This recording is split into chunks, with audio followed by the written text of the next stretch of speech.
రైతులందరికీ నమస్కారం. నేను మీ సాయిని. మనం వేసుకున్న వెరైటీలు రైతులకు తెలియజేయడం జరిగింది. ముందుగా వచ్చేసి ఐజనిక్స్ వాళ్ళది ధృవ. ఇది కంపెనీ వాళ్ళు 5 ప్యాకెట్లు డెమో అని పంపడం జరిగింది. అధిక ఎండల వల్ల ఆ తర్వాత కురిసిన వర్షాల వల్ల నార అనేది డ్యామేజ్ జరగడం జరిగింది.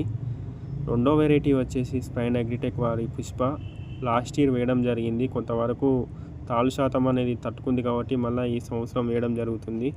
ఇంకో 2 వెరైటీలు మనం నర్సరీలో ఇచ్చాము. డైనెస్టీ అగ్రిసీడ్ రంజిత్, అలాగే మైకో యశస్విని, అలాగే మనం ఎల్లో మిర్చి కూడా వేస్తున్నాం. యూనివిజ్ వాళ్ళది నారింగా. ఇది వచ్చేసి యూనివిజ్ వారి ఐరా వెరైటీ. ఇది కూడా డెమో ప్యాకెట్.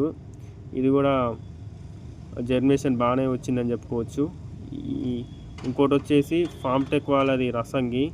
ఇది లాస్ట్ ఇయర్ 30 క్వింటాల వరకు వచ్చిందని ఆ డీలర్ చెప్పడం జరిగింది. అందుకే మనం ఈ సంవత్సరం మళ్ళీ వేసుకుంటున్నాం. అలాగే ఇంకో పక్క మనం కారం లేని నారు కూడా పోయడం జరిగింది. 941 అని 2 ప్యాకెట్లు. అది ఇప్పుడు ఇంకా జర్మినేషన్ కాలే, కొంచెం లేటుగా మోసాము. బాయ్. సో ఇదండి సంగతి. మీరు వేసుకున్న వెరైటీలు ఎలాగున్నాయో కామెంట్ చేయండి.